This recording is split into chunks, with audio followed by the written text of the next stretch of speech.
तो दोस्तों, world geography के सीरीज में आपका स्वागत है। आज का जो टॉपिक है वो रहेगा विश्व के प्रमुख मरुस्थल, यानी किस देश में कौन सा मरुस्थल पाया जाता है और उस मरुस्थल का कुछ विशेषता अगर हो तो वो। और आप देख लीजिएगा, हर बार किसी न किसी एग्जाम में पूछता है। तो चलिए फिर शुरू करते हैं। तो सबसे पहले हम लोग क्या करेंगे, मैप पे ही प्रमुख पूरा उसको बनाएंगे। तो एक मैप बना लेते हैं, अगर आपको भी बनाना है तो आप भी बना सकते हैं। तो शुरू करते हैं। तो यहाँ पे चूंकि आपको पता है कि उत्तरी अमेरिका है, और ये उत्तरी अमेरिका को ऐसे आप ड्रॉ कर सकते हैं आसानी से। यहाँ आप जो देख रहे हैं ये वाला हो जाता है दक्षिण अमेरिका। ठीक, यहाँ अगर मैं बात करूँ तो ये वाला हो जाएगा अफ्रीका। यूरोप में कुछ है नहीं तो फिर भी हम बना लेंगे मैप, और ये आप ऐसे कर लीजिए।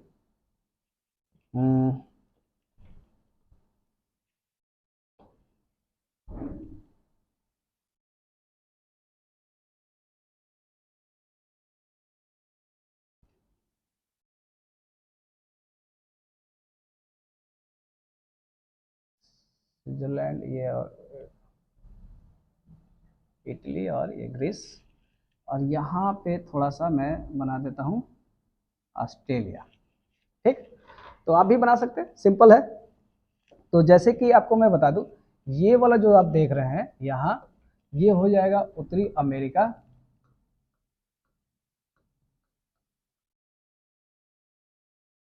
इसको हम लोग बोलते हैं दक्षिण अमेरिका।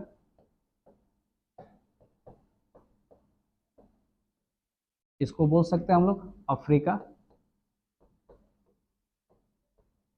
ये वाला जो देख रहे हैं इसको हम लोग बोलते हैं ऑस्ट्रेलिया।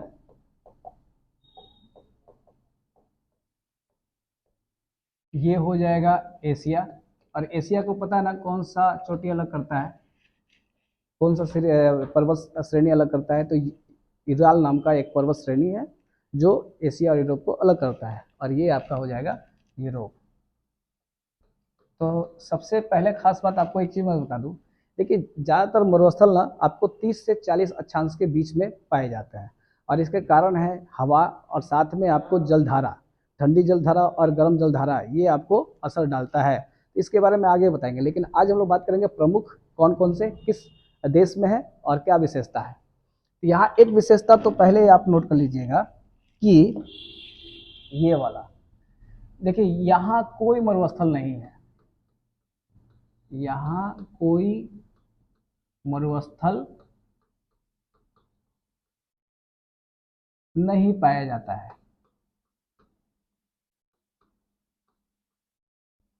ठीक, यहाँ कोई मरुस्थल नहीं पाया जाता है, इसका मतलब यूरोप को छोड़ के पढ़ना है हम लोग को। क्लियर हो गया। अब एक काम करते हैं, जहां जहां जो जो मरुस्थल है पहले उसके देशों के नाम लिख लेते हैं, उसके बाद वहां पर हम दर्शाएंगे। तो यहाँ एक देश है जो सबसे लंबी एक देश है, जिसको हम लोग बोलते हैं चिली।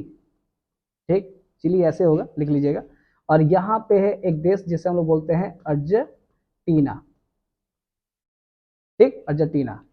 यहाँ आप जानते हैं यूएसए है, और एक मैक्सिको भी है, और ऊपर में कनाडा है। यहाँ मैक्सिको लिख लीजिएगा।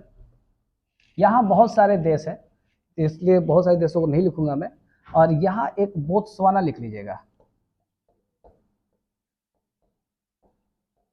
ठीक, इसके बाद ऑस्ट्रेलिया तो है ही। यहाँ पे आपको पता है कि भारत है, तो भारत और पाकिस्तान है, यहाँ भारत लिख देते हैं। यहाँ जस्ट ऊपर में चीन है, चीन के जस्ट ऊपर में आपका क्या है, मंगोलिया है। ठीक, चीन के जस्ट ऊपर में मंगोलिया है। यहाँ पे आपको अरब प्रायद्वीप है।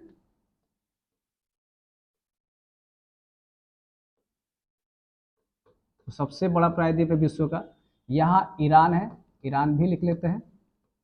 और एक तुर्कमेनिस्तान है, तो उसको आगे देखेंगे। तो चलिए स्टार्ट करते हैं। तो सबसे पहला जो डाटा है वो यहाँ से शुरू करते हैं, चिली से। देखिए चिली में जो मरुस्थल पाया जाता है उसे हम लोग आटाकामा कहते हैं।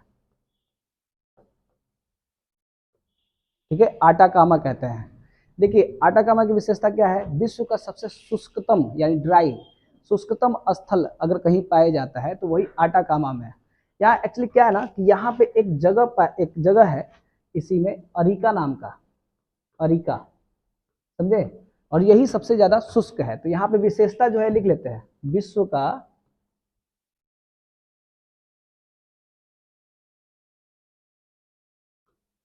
सबसे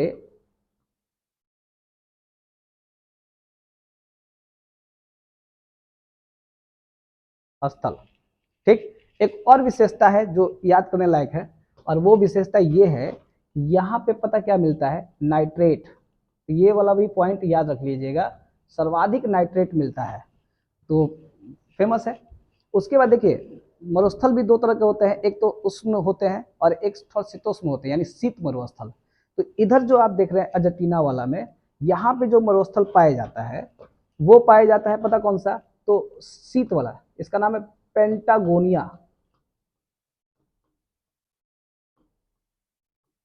ठीक है, कौन सा, पेंटागोनिया, ये फेमस है।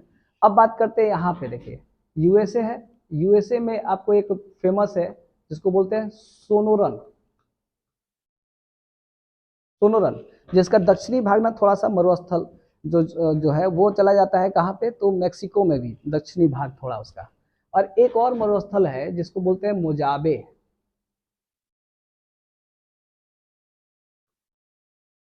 कौन सा है, मोजाब है।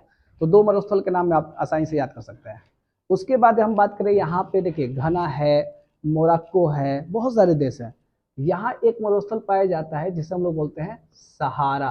और आपको तो याद होगा सहारा क्यों फेमस है, तो भाई इसलिए फेमस है कि ये विश्व का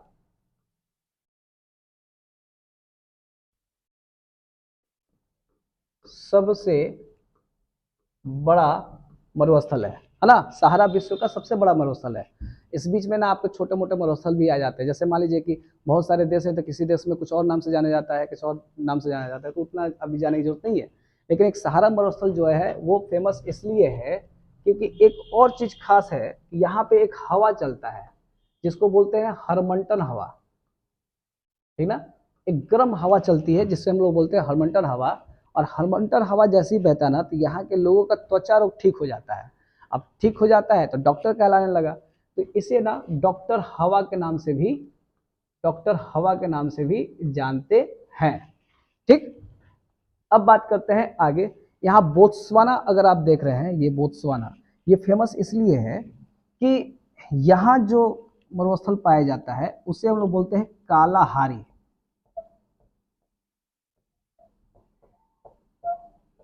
अच्छा, कालाहारी मरुस्थल में एक खास बात पता क्या है, एक जनजाति पाई जाती है जिसका नाम बहुत यूनिक है और इसलिए ये ज्यादा एग्जाम में आता है। और नाम क्या है, बुशमैन, ठीक ना, बुशमैन। और यहाँ जस्ट बोत्सवाना के यहाँ पास में नीमिया भी कुछ नाम से भी है, तो ये भी याद रख सकते हैं। बाकी उतना ये फेमस ज़्यादा है बोत्सवाना वाला जगह पे, और सहारा वाला बहुत फेमस है। दो चार और भी आपको पाए जाते हैं, तो उसमें याद रखिएगा, याद करने की कोई जरूरत नहीं है। अगला बात करते हैं ऑस्ट्रेलिया का। ऑस्ट्रेलिया की खास बात पता क्या है, इसे प्यासी भूमि का देश कहते हैं। इसका आधा भाग भाग जो देख रहे हैं, जो पठारी वाला भाग टाइप का है, वहाँ पर मरुस्थल ज़्यादा है और छोटे छोटे मरुस्थल बहुत सारे हैं। इसके नाम आपको याद करने होंगे, जैसे कि ग्रेट, अच्छा यहाँ पे ना हर चीज़ ना ग्रेट ग्रेट नाम से है, तो ग्रेट विक्टोरिया मरुस्थल, ठीक ना, ग्रेट सैंडी मरुस्थल, फिर उसके बाद गिब्सन मरुस्थल, सिंपसन मरुस्थल, वगैरह वगैरह, बहुत सारे मरुस्थल है, छोटे छोटे नाम के हैं। मेन आपके फेमस यही है, ठीक ना। अब बात करते हैं, ये यूएई है। यहाँ पे यूएई में ना दो तीन मरुस्थल आपको पाए जाते हैं जो फेमस है, जैसे कि एक का नाम है नाफूद, या एक नाम है हमद, ठीक है, नाफूद या हमद। अब यहाँ पे ना एक कैस्पियन सागर है, कैस्पियन सागर है और ईरान वाला पार्ट है, ईरान के उत्तर में या कैस्पियन सागर के दक्षिण में, ठीक ना, या पश्चिम में कह सकते हैं, कैस्पियन सागर के पश्चिम में दो पाए जाते हैं रेगिस्तान, जिसका नाम है, एक का नाम है दस्त ए लूट, दस्त ए लूट, और एक का नाम है दस्त ए कबीर।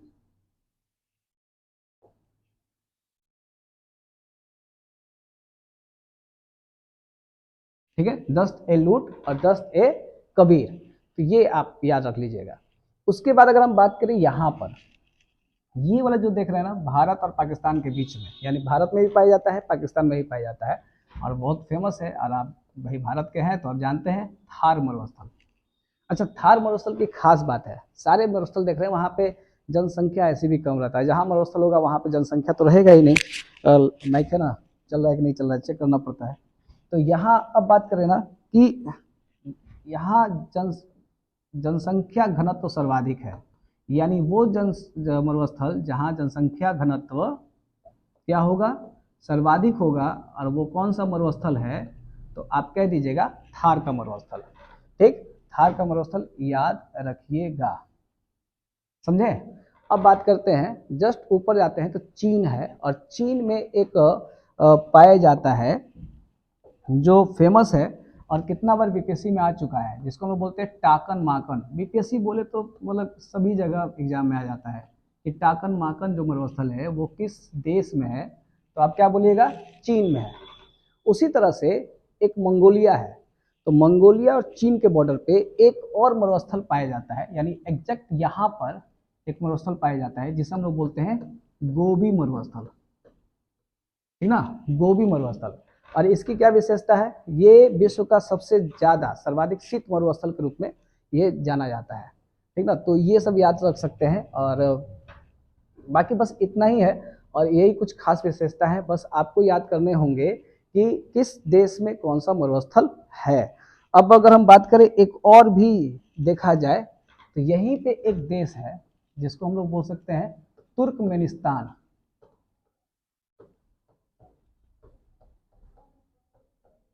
ठीक ना, यहीं पे एक देश है जिसको बोलते हैं तुर्कमेनिस्तान, यहाँ पे।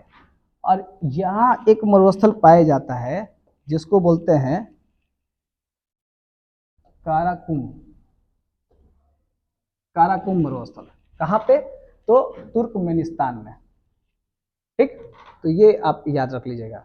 तो ऐसे ही मतलब विश्व के जितने भी प्रमुख प्रमुख चीज़ है मैं लेकर आता रहूँगा। ये सीरीज नया शुरू हुआ है और इससे जुड़ जाइएगा। बाकी एक चीज़ और भी है, अगर आप बीपीएससी दे रहे हैं और बिहार का जीके करना है, बहुत अच्छा नोट्स, बहुत अच्छे से वीडियो, फिर टेस्ट और करेंट अफेयर, यानी ज्योग्राफी, हिस्ट्री और करेंट अफेयर सब कुछ मिलने वाला है इस कोर्स में। जो स्टडी लॉजी नाम ऐप है उसको डाउनलोड कर सकते हैं, लिंक मैंने डिस्क्रिप्शन दिया हुआ है। 299 रुपये है, ये एक छोटा सा सहयोग राशि है। अगर आपको लगता है तो खरीदिए, अगर आपको नहीं लगता है, विश्वास नहीं है, तो मत खरीदिएगा, हम यही कहेंगे। लेकिन हाँ, विश्वास से खरीदिएगा अगर आपको लगे। उसके बाद साइंस का रिवीजन करना चाहते हैं तो यहाँ पे साइंस का रिवीजन चल रहा है, मात्र कितने में, तो 99 रुपये में। ये तो और छोटा सा अमाउंट है।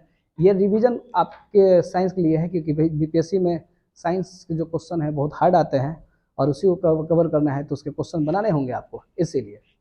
तो जितना ज़्यादा आप रिवीजन कीजिएगा उतना ज़्यादा आपका मजबूत होगा। ठीक, एक चीज़ याद रखिएगा, कभी भी मत सोचिएगा कि हम बहुत ज़्यादा पढ़ लिए हैं। और जिस दिन अगर आपने सोच लिया कि हमने बहुत कुछ पढ़ लिया है, बहुत कुछ जानते हैं, वहीं से समझ लीजिए कि आपकी कहानी खत्म हो जाएगी। आप जितना ज़्यादा पढ़ेंगे, जितना ज़्यादा रिवीजन करेंगे, उतना ज़्यादा आपका मजबूत होगा। ठीक, तो मिलते हैं नेक्स्ट वीडियो में। आज के लिए करते हैं, जय हिंद।